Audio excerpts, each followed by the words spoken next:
Hailing frequencies open and welcome aboard Treks and Tangents. I'm your co-host Brian. And I'm your co-host Jaci. I'm the Star Trek newbie who checks off on tangents. And I'm your Star Trek expert who is here to get the tangents back on track. Each episode we watch and talk about a different Star Trek episode. And this week we watched Star Trek, the original series, Season 1, Episode 10, The Corbomite Maneuver. Close enough. I always butcher it. Corbomite. Corbomite, but I'll get it. thanks everyone for jumping back on board for another week, another episode. We appreciate you being here. Corbomite. And that's going to be the phrase of the day. A little housekeeping and show announcements before we get too far into things. If you're listening to this when it comes out in just a few short days, this Friday, the 26th, is the first episode where we dive into the animated series of Star Trek, the animated version of the original series. That'll be available over at our Patreon at patreon.com/treksandtangents, available to all crew members. Hopefully you consider signing up and checking it out. We really appreciate it. As long as we get to say Corbomite more often. We're just going to run that bit into the ground.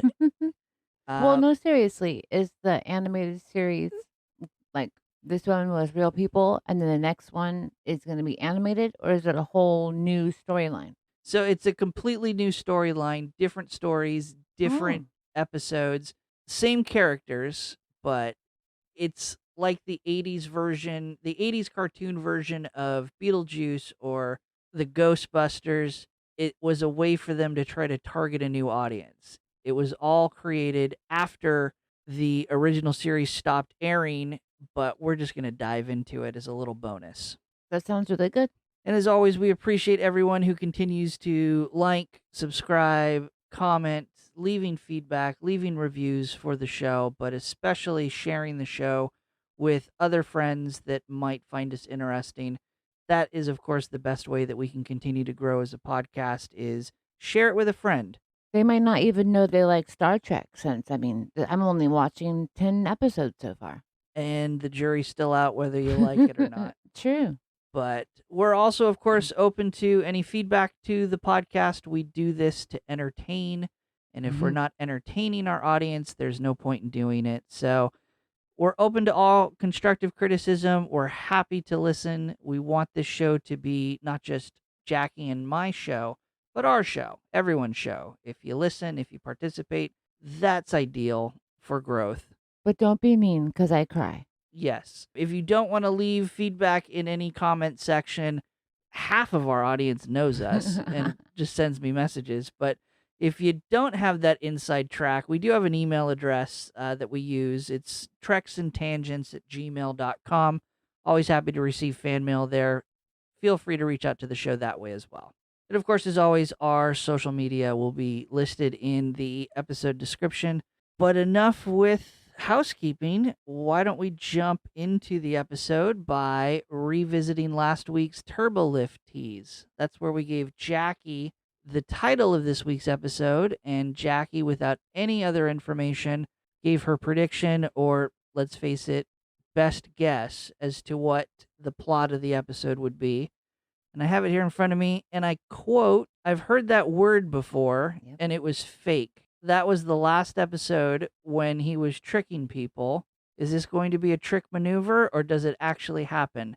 Maybe he means a new maneuver like a pit maneuver, like the cops. Jaci, how close do you think your ramblings were to this week's episode's plot? It was still a trick. I do not like this Corbomite maneuver at all. But I got it right. Yeah, no, I'm not going to give you this one. I think in last week's episode, when you gave your turbo lift tease, I was thinking in reference to that was last week's episode. I was like, no, that Corbomite. I had to go back and look it up. I was like, no, Corbomite isn't mentioned in last week's episode. It's only mentioned in one other episode other than this, and that's later on in Star Trek. So That's so weird because I swear I heard it before. I think what you might have been referring to was the Kobayashi maneuver. Oh, yeah. or the Janeway Maneuver. I have no idea. All of which are completely different. Those are specific ways to maneuver a ship to counteract enemy fire. That's an oversimplification, but Corbomite. No, I don't think it's mentioned anywhere else. I made it up. Maybe it was a dream. Maybe, but since you seem to think you got it right this week with your Turbolift tease, and you think you've heard Corbomite before, what did you think of this week's episode? I actually liked it. I enjoyed the interaction between the crew. They were talking to each other more than going out on some random icy or windy planet and searching for something. This was all more inside the ship. And then we learned about the surprise, quote unquote. But the downfall of that is because I noticed all the bad makeup.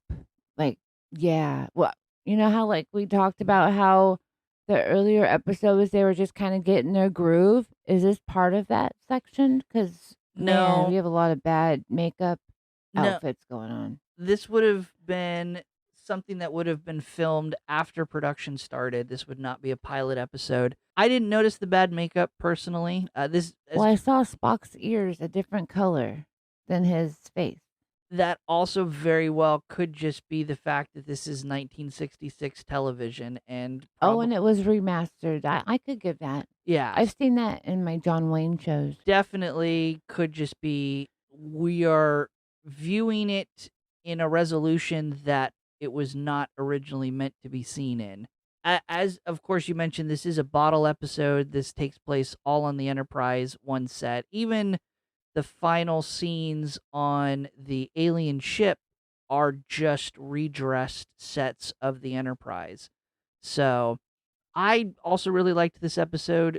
It has a lot more moments that someone might call filler, where there's a lot of them staring at the effects on the view screen, looking at the cube, looking at the alien ship. And there's a lot of pauses where not a lot is going on to advance the plot, but it's not really filler because it's creating this atmosphere for the episode. Yes, because they're forced to be like they're under a time limit and they are trying to figure out what to do. So it's like natural human actions. And then we have Spock going, "This is stupid." Like, figure out a different way of doing something. That's not logical. Right. And it leads to an episode that is driven more on atmosphere and overall themes to the episode, as opposed to let's try to cram in as much dialogue and as much facts and as much plot points as we can. I don't mind those episodes every once in a while.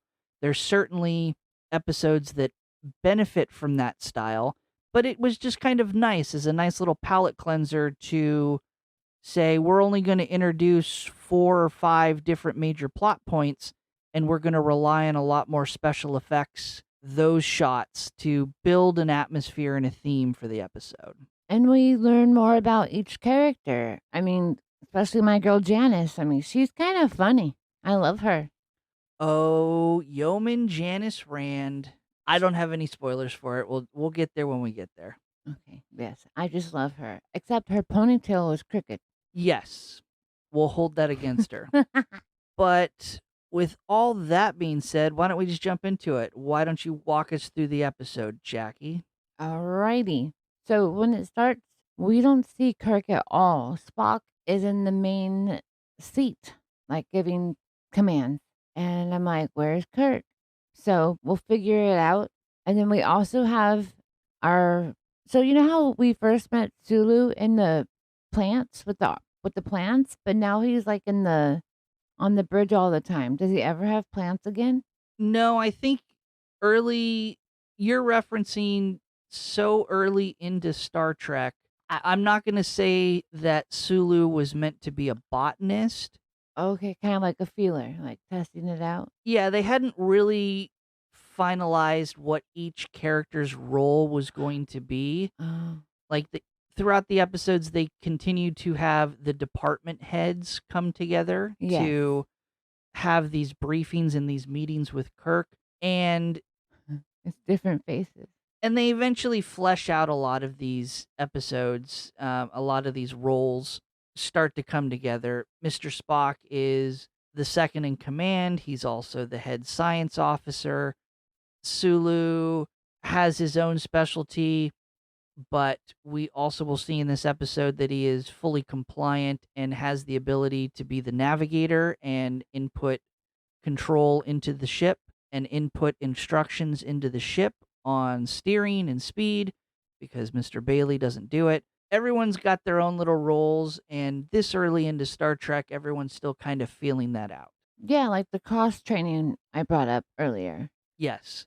Okay, well, Sulu, and then you said Mr. Bailey, Lieutenant Bailey, he's another new face, and he is a navigator, and he reminds me at times because he questions, like legitimate questions, and he reacts with emotion. So we see through the screen in front of them is this giant cube that I kind of called like a Rubik's Cube because it's that shape and the numerous colors. Yeah, or it could be a screensaver from Windows 98.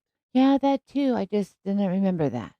But yes, and it didn't have the little tiny squares to move around, but I digress. He is kind of concerned, like, why is it in front of us? And Spock is like, just go around it.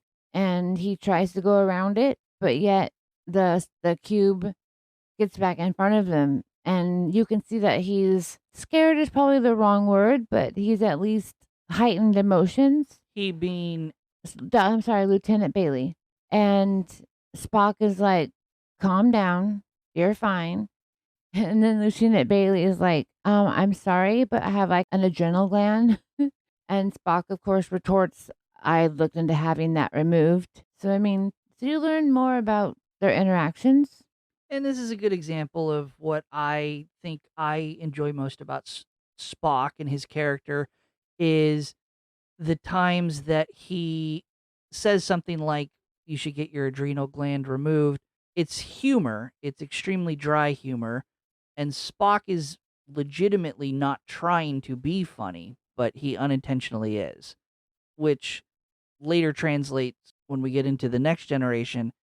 Data has this down to a core as well, and Data is one of my favorite characters in TNG. But Is Data like Spock? I have no idea. the android who has no emotions, yeah, he's pretty similar to Spock. Okay, we'll go with that. We'll get there. All right. So they obviously can't go around the cube because it keeps blocking them. And they're like, well, where's Kirk? We should probably let him know what's up. Well, specifically, Spock calls for red alert before we get our opening credits. Yes, because he was in charge. But then again, that's why, since I have no idea what's happening without, throughout the hierarchy, if he's in charge at that moment, he can do whatever he wants without running it by Kirk. Within a certain set of parameters, I would say yes. Obviously, if something were quote unquote going down, they've encountered this mysterious cube. Yes. And while it's not letting them maneuver around it, and it obviously could pose a danger, could Spock order that they just blast it with the phasers and blow it out of the sky? Sure, he could. He's in charge. There'd be consequences later. That's why he summons the captain. Now reverse it. If the cube went on a ramming speed and it was in imminent danger of destroying the Enterprise, and Spock ordered the phasers to be fired, no one would question that. Oh, that makes sense. But I did forget to mention that possibly Lieutenant Bailey's emotions are a bit on edge because they've been doing the star mapping where no one has been before for 3 days already, and he seems to be bored of it. He's bored. They're in an area of space, as you said, no one has been before, so this is completely unknown. One could argue they're cut off from any help to address any problems they run into. It's probably extremely boring until they encounter this cube, at which point now it's incredibly scary, high risk. So Spock calls for the red alert and it's blinking around. But then I mentioned, where's Kirk? Now we pop over to sick bay where he's doing like he's laying on his back doing like the bicycle exercise, but he's pushing down on like pads, but on the wall. Pedals. Yeah, that's my word. Yes, pedals. And McCoy is like, keep going, keep going. But he notices the red alert going. He being Dr. McCoy. Yes, thank you. But he doesn't do anything about it. He's like, keep going, Kirk. You have a few more seconds. And then he notates on his like the life monitor how Kirk is doing. And then finally when Kirk is done, Kirk notices that the red alert beeper timer light has been going off. And he's like, why didn't you tell me? And then McCoy's like, if I spoke or talked about any blinking lights or noises in here, I'd be talking to myself. And ironically, he is talking to himself because Kirk is already out the room.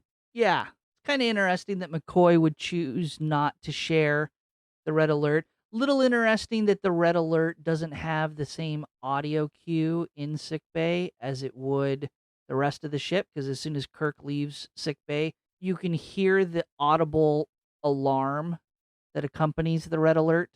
Maybe it's so that if there are actually injured people in sickbay, it doesn't further disturb them. Maybe that's a good explanation.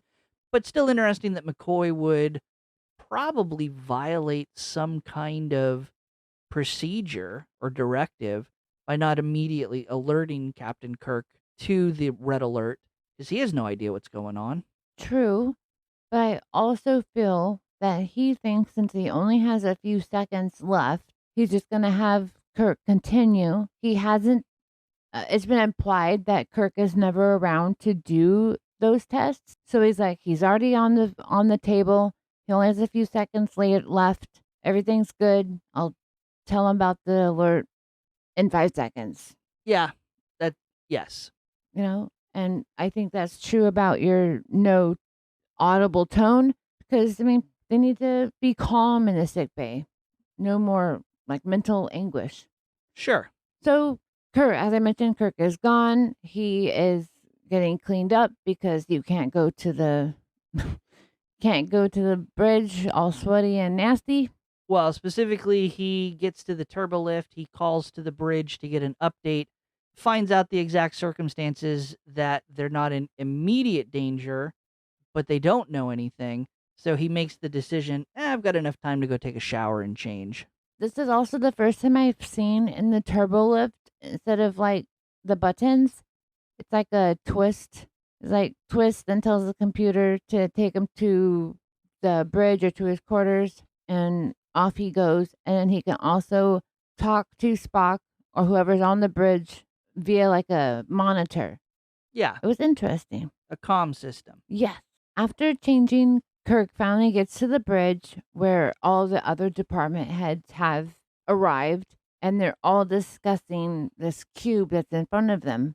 How big it is, how wide it is, why is it just in the way? Like, why can't we go around it? Why is it not responding to them?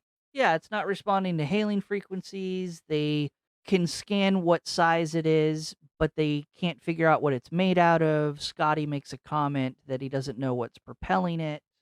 That's just a big old cube. Just a big screensaver on their view screen. That would be kind of a funny episode if there's actually nothing at all in space. It's just no one wiggled the mouse. And so they're just seeing the screensaver kick on the view screen. That could have been the idea to make this episode. I think this was before computers and before screensavers were an actual thing. This inspired the screensaver then. There we go. Star Trek, bringing us more technology than we realize. While they're all discussing, Lieutenant Bailey again brings up how he's not scared of anything. He's just trying to let everyone know his thoughts. And he also thinks since they have all the phasers, why can't they just blow it up? Yeah. Again, a very, very telling moment where Lieutenant Bailey is having a very visceral, emotional reaction to the situation, which comes into play later in the episode. And then, of course, Kirk being a good leader, he just kind of looks at him and says, "I'll keep that in mind, Mr. Bailey." And then, when this becomes a democracy, I thought that was kind of an extra jab in there. Yeah, it's Kirk's way of speaking to the crew and verbally disciplining the crew without making it seem like he's being harsh or angry, but definitely reminding them that they are not in charge. And then we have like this hard jump, and it's 18 hours later. The department heads are in the conference room. They have star maps, they have readings.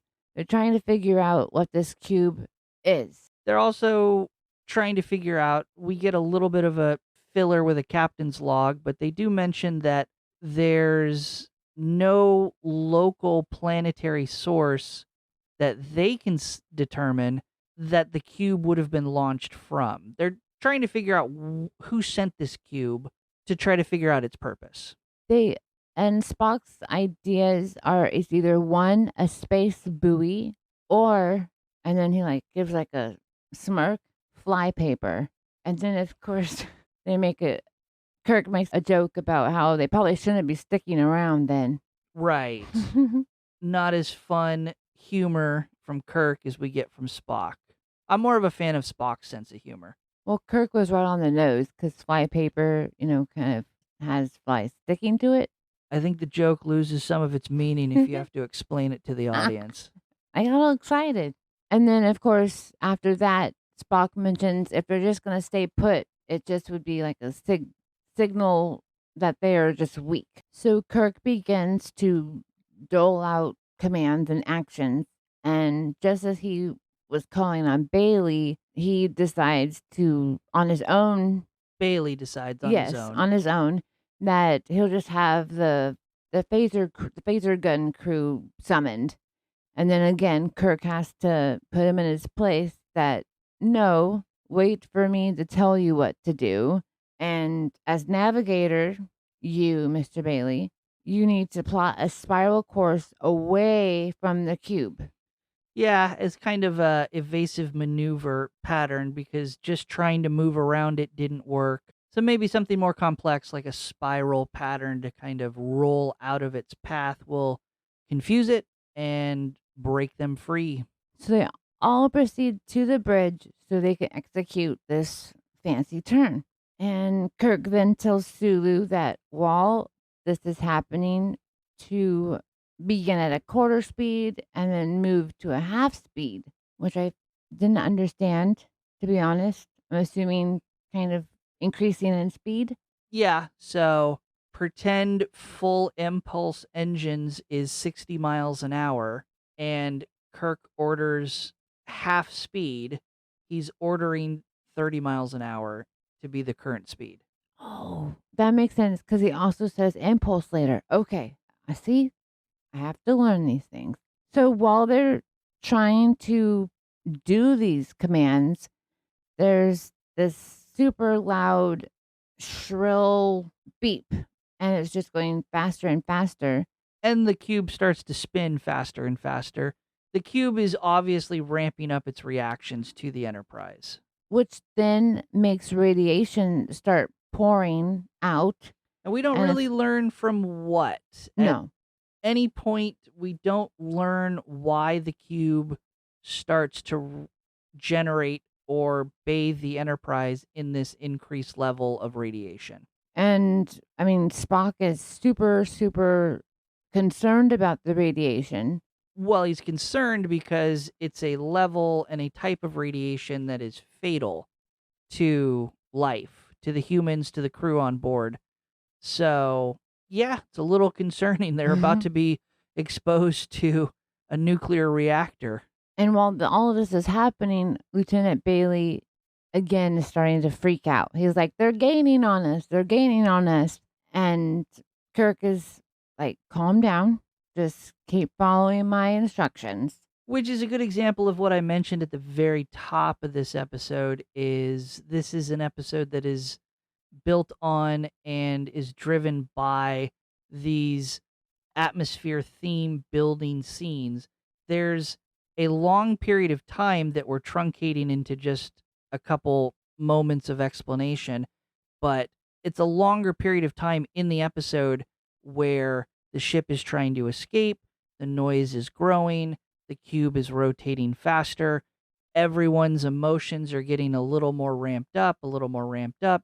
You can really start to feel as a viewer the stress that the crew is being put under because they're expressing that in their acting. Exactly. And even trying to back up the Enterprise, the cube is right on top of them. Matching speed. I think they go to warp. It matches their warp speed. And then finally, Kirk does call for the phasers to be engaged. And let's just see if we can blow the cube up. Yes. A risky maneuver. They're at warp. This object is generating radiation from an unknown source. Fun fact, sometimes when you blow up something generating radiation, it spews more radiation in a greater area. And it's really close to the ship. This entire time, it's not just keeping pace with the Enterprise, it's advancing on the Enterprise and getting closer and closer. So, a risky move by Kirk, but again, not a lot of options left. They blow it up. So, after the cube is blown up, we would return back from the show's natural commercial break, and we hear Kirk's captain's log data entry. And he just talks about the cube has been destroyed.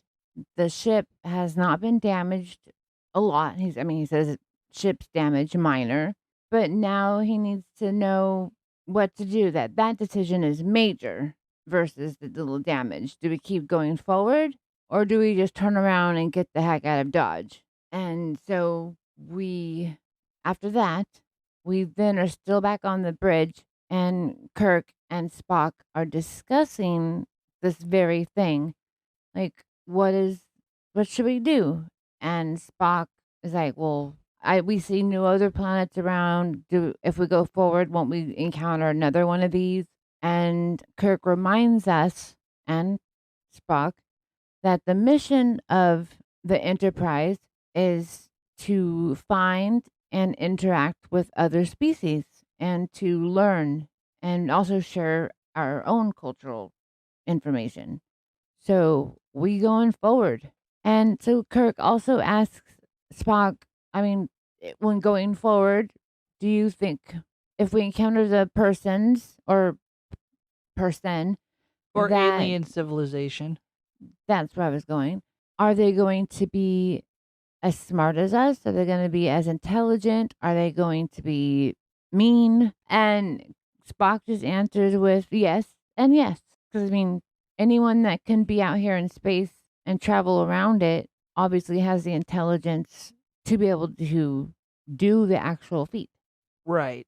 I think it's also funny because Spock asks to Kirk, why are you asking me questions when you already know the answers? And Kirk replies, it's for my emotional security.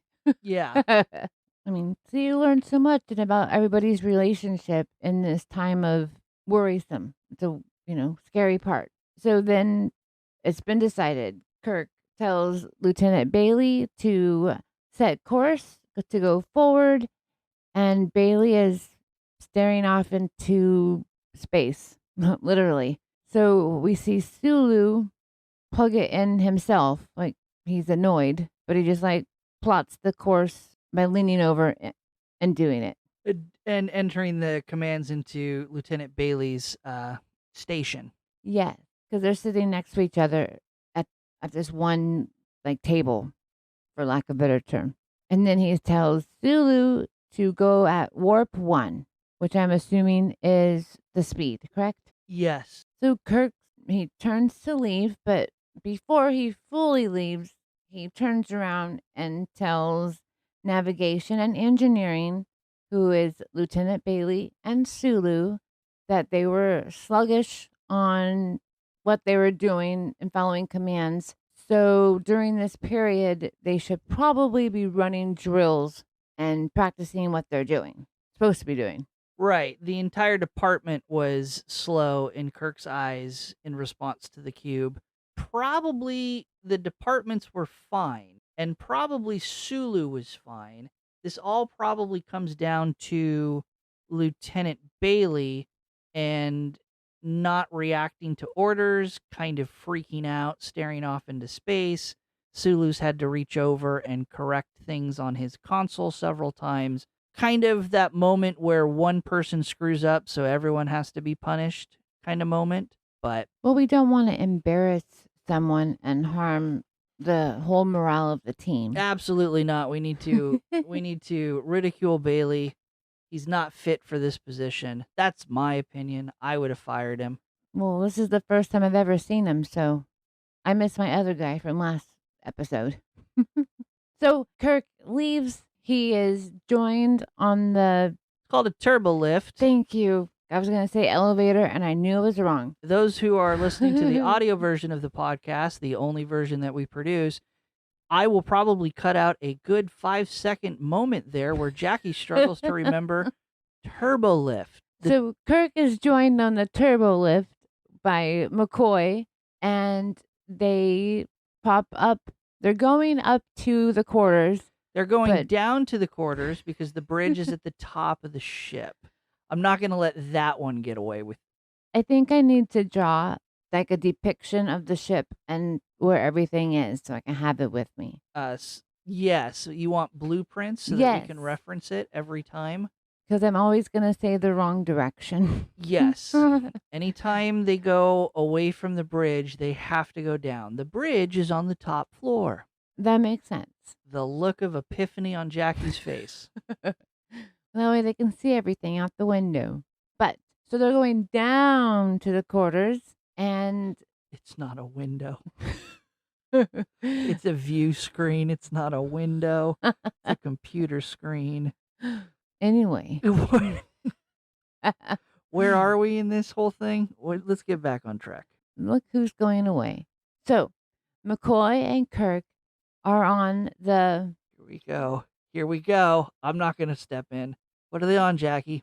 The turbo lift. Boom. It's literally called a turbo lift tease because it's an elevator pitch. We've done this dance before. So they're going down to the quarters again. Yes. And they're discussing how maybe Lieutenant Bailey was promoted a bit early. Yeah. He seems a bit naive in his position. Are they looking out a window when they're having this conversation? No, but on the bridge they're looking out the window. No. No. So we're going down and they're discussing just, what happened. And we're in their quarters. Finally. And again, they're still going on. But in the background, though, we hear Bailey and Sulu doing the drills. Yeah, it's mostly Bailey that's we hear over the comms in this background. But yeah, we do hear the background. Bailey sounds a little stressed out. If you pay attention to these background communications, it definitely sounds like someone who is not prepared to be in this position. I mean, McCoy even brings that, brings light to that. Does that voice sound like he's secure in what he's doing to Kirk? So they still chit chat, and he's like, maybe he reminds you of someone maybe say 11 years ago when you started this, a little jab at Kirk. And then we're like interrupted, and my gal Janice, like super fast, walks in with lunch. Again, no knocks. No, it just door opens and she's in, and she's like, here's your lunch. You haven't eaten, to Kirk. And I swear that their placemats and napkins are like scarves. So she brings one scarf out, puts it on the desk, puts his lunch down, which is a bed of like romaine lettuce. Kind of. I also just want to point out the way she's serving him.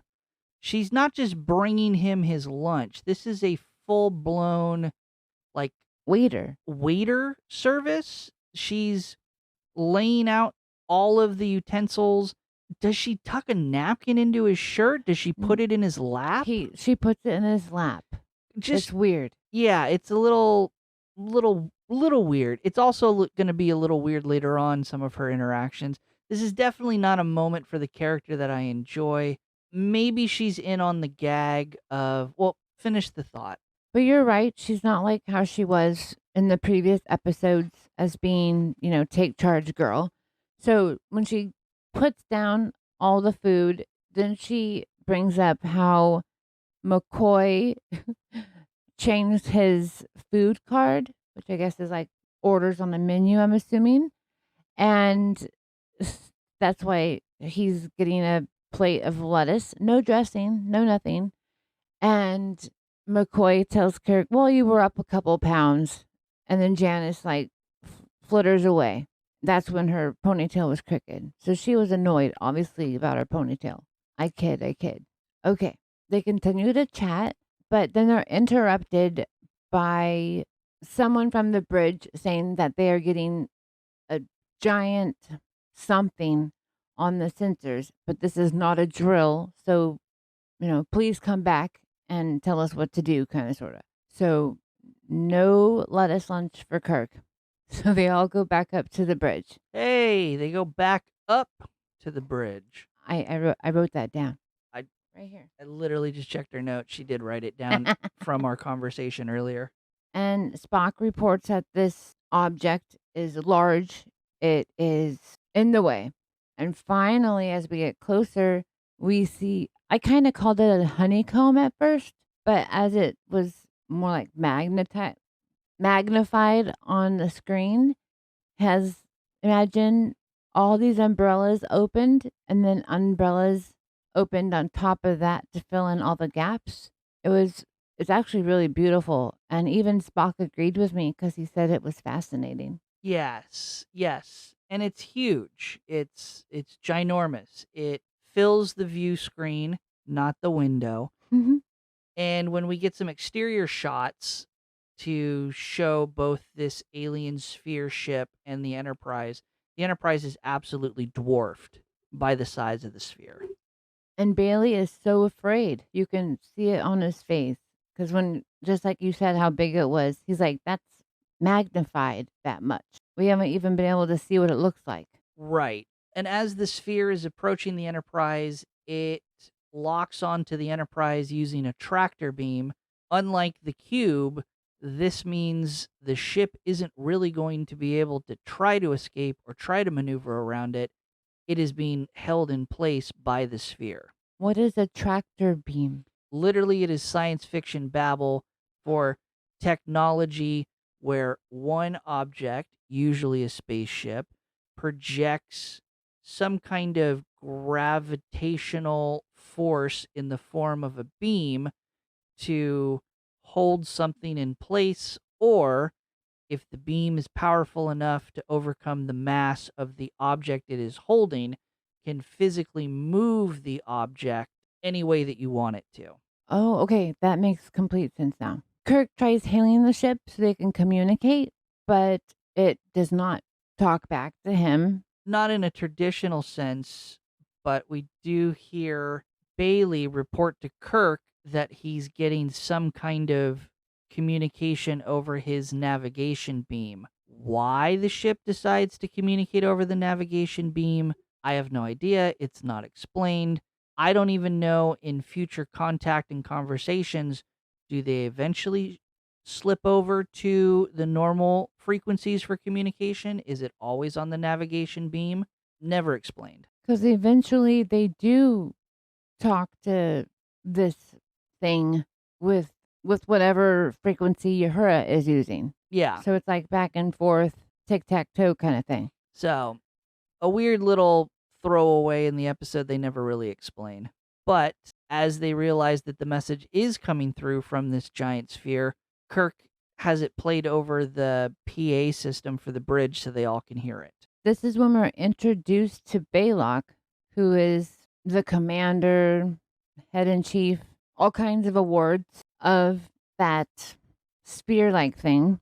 And he is basically telling the Enterprise that they are hostile.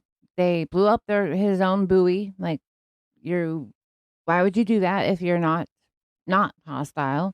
And he explains that the cube was a buoy and its purpose was to warn ships about trespassing into space of Balok's people, and Kirk tries to respond by saying and argue against this by saying that they're not hostile, they didn't understand, blah blah blah blah blah. Yeah, like if you're just gonna have a cube out there, well, shouldn't it have like a sign or some kind of thing saying this is just a buoy? Please don't eat me or attack me. Right. Something that's a little less subtle than what they encountered. This is also where Balok is scanning the ship for all of its information. He doesn't want to talk to anybody. And there is like humongous amount of turbulence, which I know it's not turbulence, but the ship is basically shaking and making all kinds of noise, throwing people all around. We see all the crew in the hallway being thrown from one side to the other. Great acting, but it's just like crazy. And then Kirk is like, we need to keep talking to them. And he orders Lieutenant Bailey to put a recorder marker down so that it could be recorded and future people can hear this. Basically, to be launched back towards Starfleet so that if the Enterprise is destroyed in this moment, Starfleet will at least have a record up until this point. That makes so much sense. Okay. But Balok didn't like that, and he destroyed it. Balok and Bailey. That's just dawning on me. Balok then tells them, you're not listening to me. You are out of bounds. You only have 10 minutes before I destroy you. And he grants that 10 minutes by commenting to say that Balok's people, the crew of this giant sphere ship, recognize that the crew of the Enterprise probably have some deity or some religion, and so the 10 minutes is being granted as a grace period for them to come to peace with their god before they die. That was very nice of him. Yep, absolutely nice is what we're going to describe that as. But while that is happening, Spock is like, I'm going to see who we're talking to because I'm curious. So he's trying to find like a visual. And while he's doing that, McCoy and Scotty enter the bridge. And McCoy tells Kirk, everybody heard that we only have 10 minutes to live. So you might want to calm your people down. And Kirk gets on the intercom. So he tells everybody everything's going to be okay. He specifically cites that Balok and his people must be intelligent creatures because they have this superior technology, and to rely on the fact that they are intelligent because intelligence will prevail and allow everything to resolve in a peaceful manner. Kirk tells Balok, sorry, we're just going to turn around, go out the way we came. We didn't mean to startle you. Hope you have a better day. As they try to leave, they find out that the engines are dead, so they cannot go anywhere. But curiosity still, Spock is able to find a visual of who this Balok is. The image that he was able to get, we have kind of what our brains assume an alien looks like. He is blue. He has weird eyes, like a triangular head, and just creepy and odd looking. Balok tells them, I'm glad your curiosity was satisfied, but you only have 8 minutes left. So might want to start saying your prayers. So as it's counting down, and Bailey is starting to freak out and losing his mind. So to just calm him down, Kirk has to yell at him and say, you are relieved. You can go back to your quarters. And he has McCoy escort him there. We come back from a commercial break, and with only 4.5 minutes left, Kirk and Spock are talking, what they can do.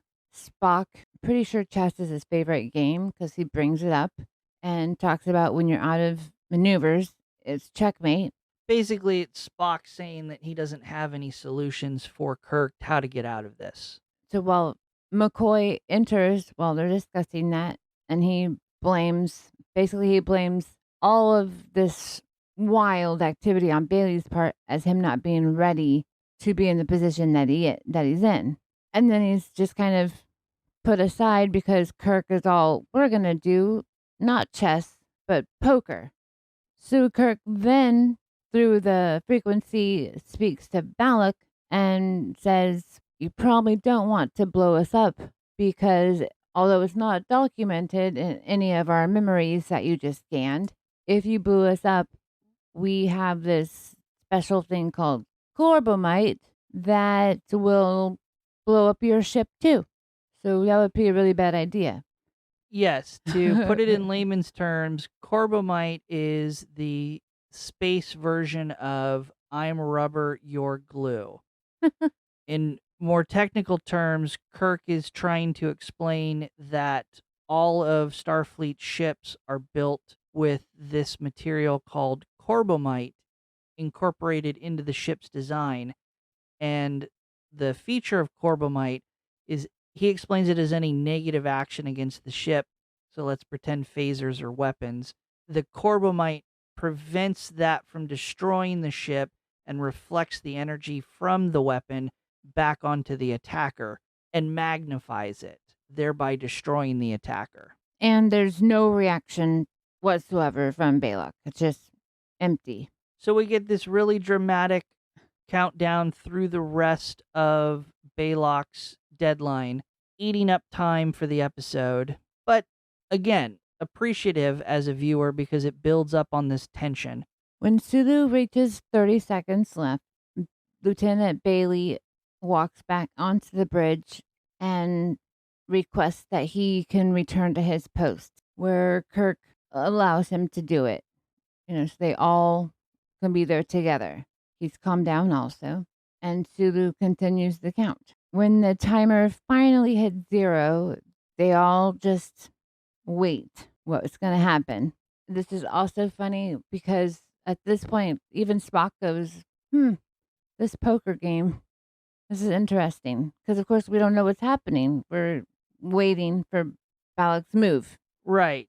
As the seconds stretch out after the timer reaches 0 with nothing happening, they start to think and assume that their bluff is worked. Balak says that they will delay the destruction of the Enterprise if they prove that this Corbomite exists. And Kirk takes his time, makes him wait, and then says, denied. Then out of nowhere, Janice just pops in, all happy, with a tray of coffee, and it's warm, by the way. And when they ask her if the power's on, and she just like, nope, I just used my hand phaser and made it warm. Again, we referenced it earlier, but this is another just awkward moment for this character where she's been regulated to a position of purely an assistant. And yes, a yeoman is supposed to be an assistant, an administrative assistant, and do these menial tasks. But serving dinner in this way, popping onto the bridge with coffee, literally in a moment where 45 seconds earlier, they all thought they were going to be dead. So Janice chose to spend the last 10 minutes of her life making coffee. Just awkward. So they're drinking their coffee while they see from the main giant sphere a tiny little ship comes out, and it's questionable. Bellick says that is his ship and that he will escort them to another location to see about their future. So, well, specifically, he says they're going to get towed to a nearby planet where Baylock and the crew of this little shuttle ship will maroon the crew of the Enterprise and then, I guess, take the Enterprise away to be destroyed later. It's basically their new plan to rid themselves of this dangerous threat of the Enterprise, since they can't just blow it up. Because, as we've now figured out, the bluff of the Corbomite has worked, and Baylock and his people think that they can't actually destroy the Enterprise. Because they want to live too. Correct. Got it. So Baylock uses his own tractor beam to tow the Enterprise himself. And then we get a fancy commercial break. We come back and we have another log that, well, they haven't resisted him yet, but the crew is hoping that since this is a tiny ship is towing the large Enterprise, that the engines will they would overheat and be unable to be used. Yeah, and that this little smaller ship that's towing the Enterprise will run out of power. It won't be able to maintain the tractor beam that's towing the Enterprise.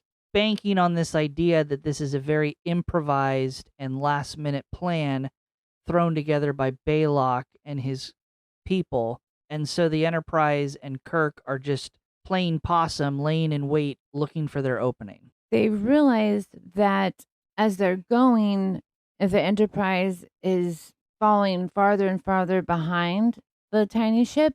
And so this is when Kirk takes his shot and orders them to start the engines. So as the two ships are fighting to, the Enterprise is trying to get away from the tiny ship. The tiny ship is trying to keep the Enterprise. Finally, they do get separated, but Scotty pops up onto the bridge. Everybody can come onto the bridge, it seems, and says, our engines are done. They're damaged, so we're just gonna be broken. But if all that damage is to the Enterprise, what about the tiny ship? Speaking of, finally he talks to Uhura because she gets a very weak SOS signal in her frequency, and it is Balak calling for help. Kirk is like, what if he already contacted the mothership?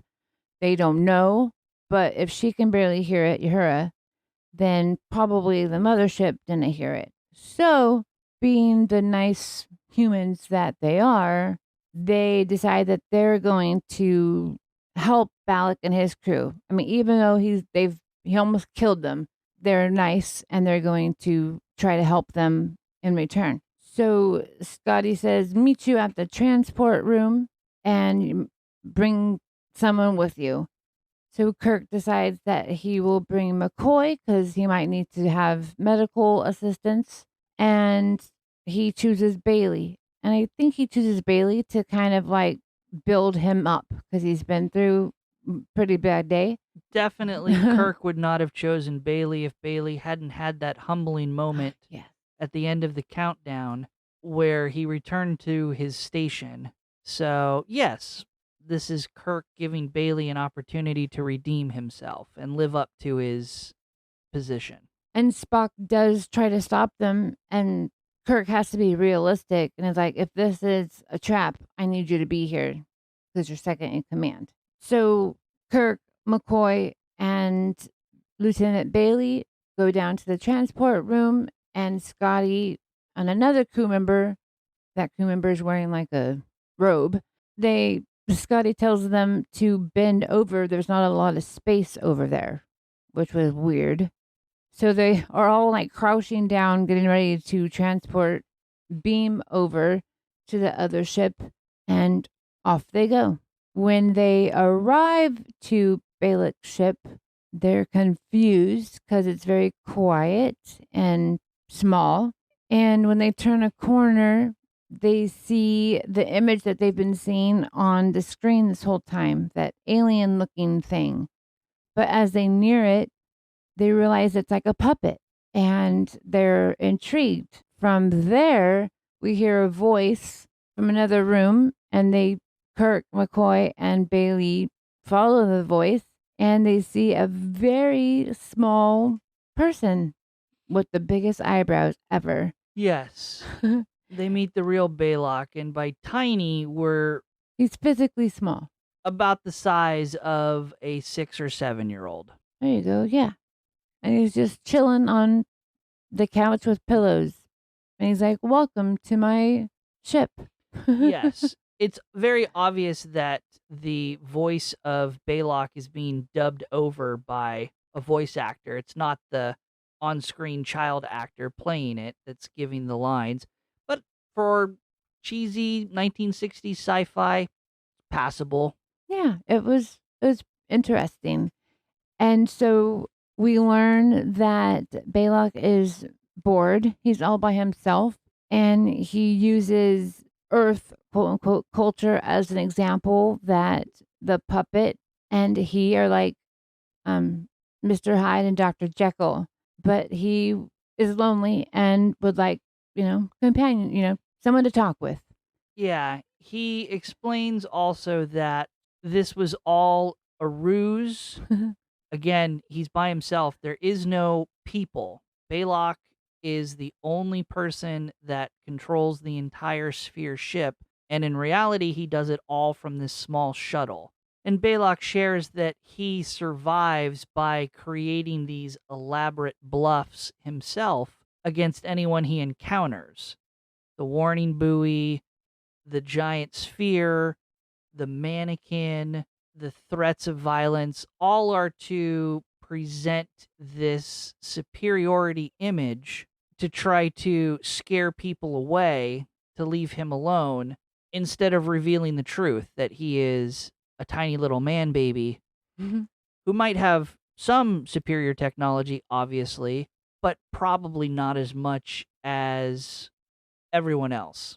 And Balak again admits that he's very bored and lonely, but he loves to learn about other cultures. And, if anybody wanted to stay and have a chit chat, he wouldn't be obliged. He wouldn't say no to it. So Bailey takes that opportunity to offer him staying after, Kirk is like, you can do it. So Bailey's like, I'll be happy to stay and have a little chit chat with you. And the episode closes with Balak taking the three on Enterprise crew members on like a tour, and they're all like looking up and down in the backyard, not the backyard, in the hallway, and then it ends. Yeah, the episode just kind of winds down and wraps up and fade to credits as Balak is giving this tour. He makes the final comment to Captain Kirk that they're both alike because they're both very proud of their ships. It's a very quick resolution to this episode, but that's where we roll credits. So Jackie, what did you think about season 1, episode 10, The Corbomite? Overall, I really liked it.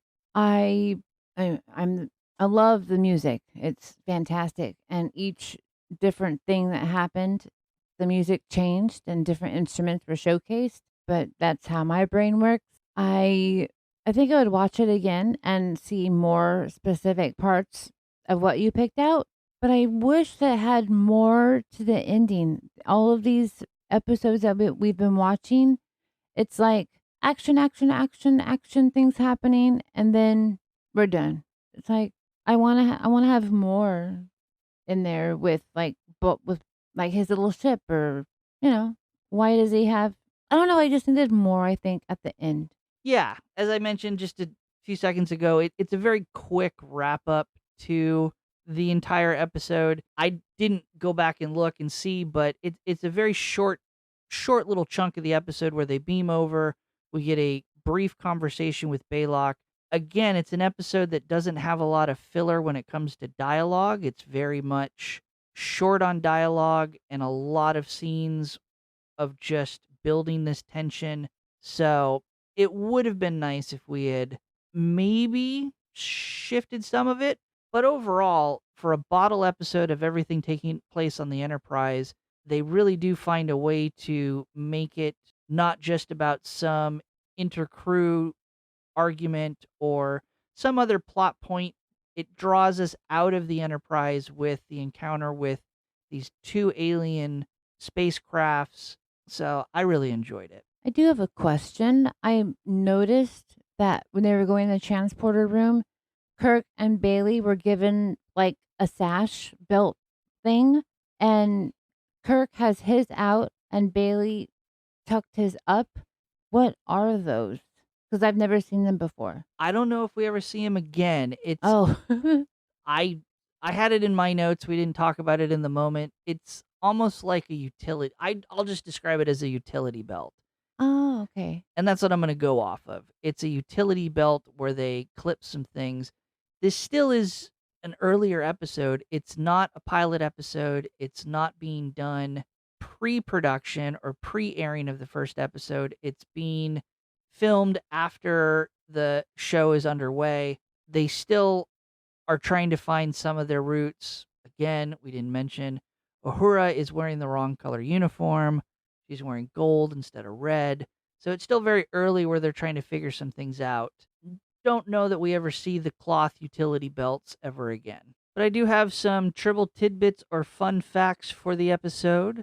First aired November 10th, 1966. This is the first use of Spock's phrase of fascinating in response to seeing the overwhelming size of the sphere of Balok's ship. The line originated and was done at the suggestion of the episode's director, Joseph Sargent. The original script included Leonard Nimoy reacting to the sphere in a more fearful way to line up with the rest of the crew. But director Joseph Sargent instead suggested react with a more intellectual curiosity, logical phrase. Again, helping form Spock as a character, which again is awesome. They still don't mention Starfleet at this point in the show. I think I refer to Starfleet a couple times simply for ease of reference. Starfleet is ultimately what the governing body is that the Enterprise falls under. But in the episode, in the moment, it's still defined as the United Earth Space Probe Agency. Again, this gets retconned and this gets changed as Star Trek progresses. The original sphere ship was made from ping pong balls glued to a plaster of Paris shell. It doesn't come across in the episode that we watched or that you can currently view on Paramount because, again, we're watching the remastered series where they make changes.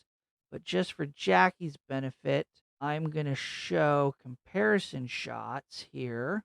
So I'm just pointing out to Jackie, this is the original sphere that would have aired in 1966, and this is the remastered version that we watched. It's pretty close. It's fairly close, but you can see in the original version ping pong balls. Yeah, it's more like molecules in science instead of those umbrellas that I were. Jackie referenced them as being umbrellas because in the remastered version they're not smooth. They have detail to them. They're reflective. They resemble more like a disco ball instead of a ping pong ball. So creative. Amazing. The child actor who played Child Balok was Clint Howard. Everyone knows Clint Howard. I'm showing Jackie some pictures of Clint Howard in some other roles here. Jackie's kind of nodding along like he has the same teeth. He does have the same teeth.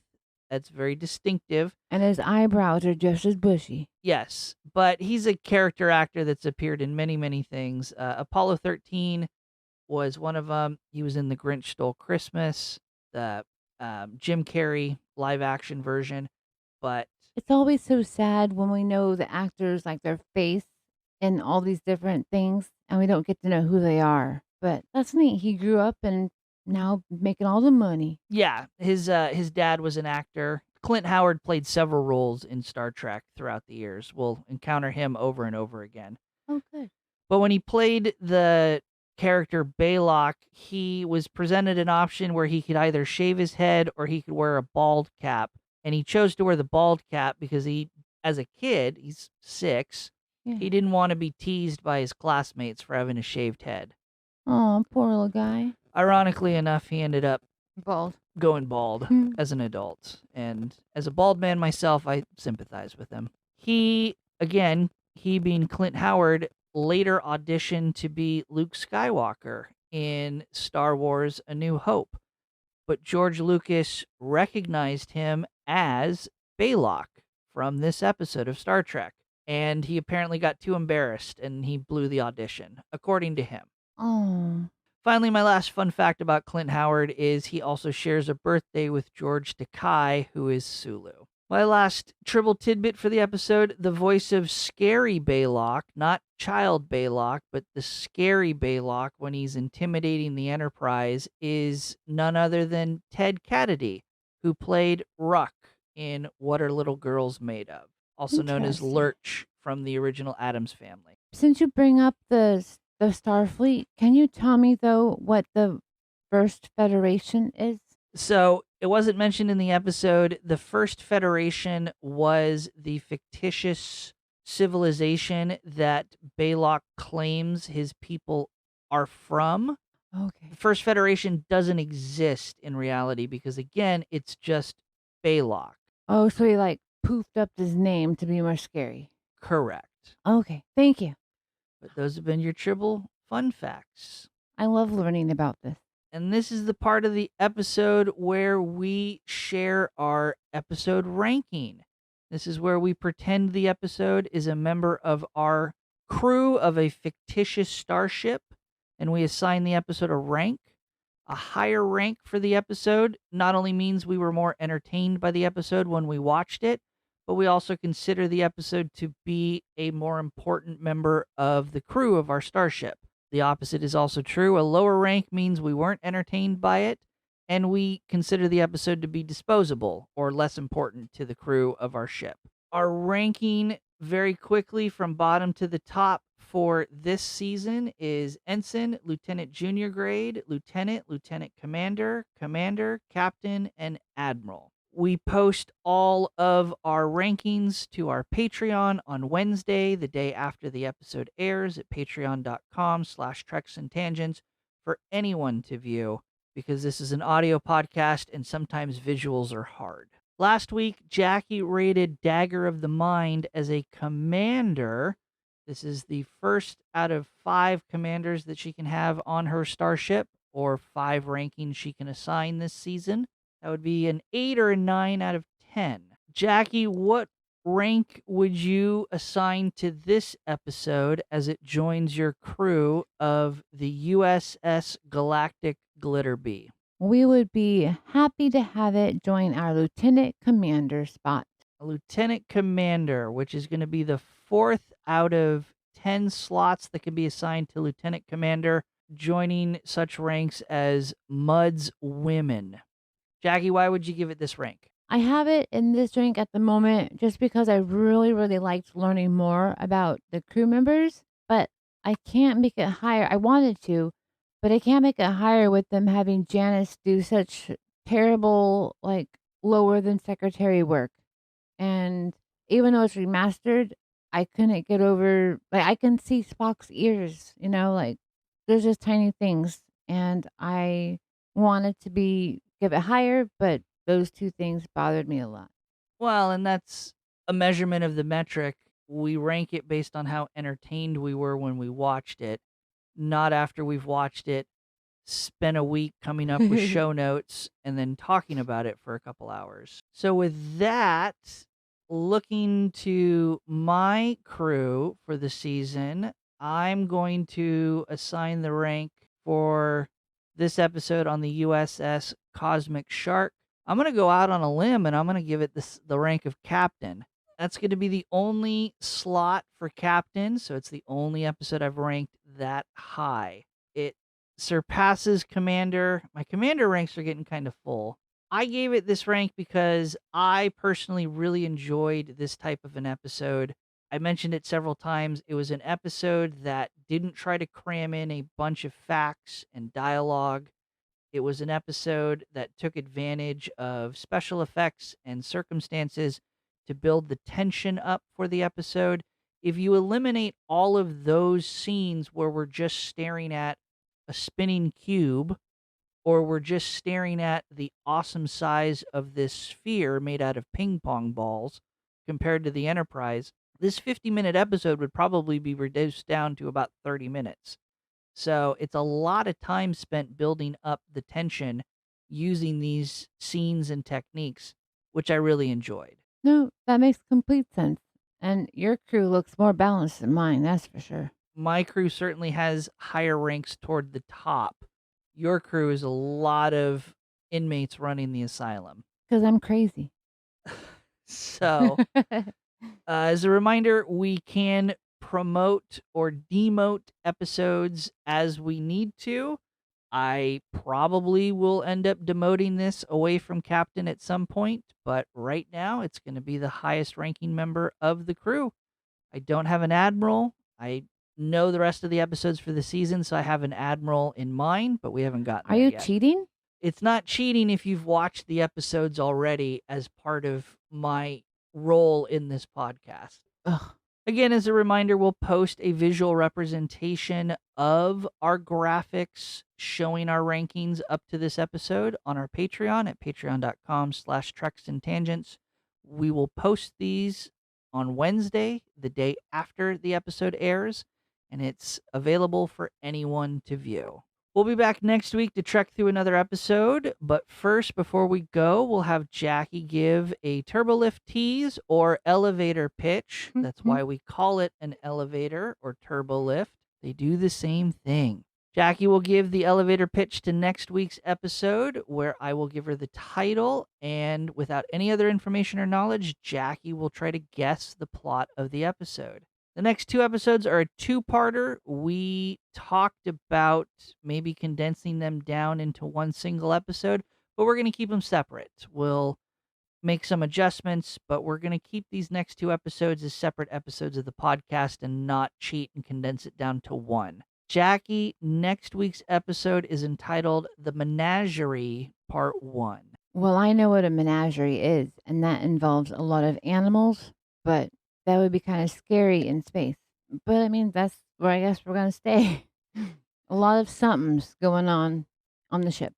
And we'll check in next week and see if Jaci's overly vague guess as she hedges her bets once again this week is close to being accurate. If you want more show information, you can find and directly support our podcast at Patreon on patreon.com/trexandtangents. Again, this Friday, the 26th, the day after Christmas, for those who celebrate, we will be releasing our first episode where we dive into the Star Trek Original Series animated episodes. Little fun little bonus for our Patreon crew members. Again, you can join at patreon.com/trexandtangents to become a crew member and get that episode when it goes live. We plan on releasing one of those episodes on the animated series once a month on the 4th Friday. And we've got some other things planned for our Patreon members, so stay tuned. You can also follow us on X at Trex_tangents. We're also on Instagram and Blue Sky at Trex and Tangents. Jaci, where can people find you and what are you up to? You can find me on Instagram as Jibboom, JIBBOOM. I have tons of things on there. My music, dog training, dressing for your size, fashion, you name it, I got it. And I have also been having the best time on Whatnot, where I have a store on there, and it is called Glitter Bow Bunny Boutique. But you can find me under glitterbow_bunnies. And that's that. And you can watch me stream a variety of video games over at twitch.tv/PiratePoundTown. I don't have a fixed schedule because I have a day job, but I'm trying to be more consistent. I'm also trying to be more consistent with a friend to the show, Rebecca, and do some streaming on Sundays. So you can check Rebecca out streaming with me as well. Little stream with friends on a Sunday. On YouTube, I post video games and other random content on my main channel, Pirate Pound Town. I have a secondary channel, coin collecting and hobby content at Pirate Treasure Hunting. And I post socially on Blue Sky at Pirate Pound Town. Finally, you can find me on Instagram under Pineapple Cannibal because I am proudly banned as Pirate on Instagram. Links to all social media mentioned can be found in the episode description. Thank you, everyone, for tuning into this episode. We hope you had fun like we did, and we will see you all next week. It's Corbomite, not carbonite. And it's a view screen, not a window. End transmission.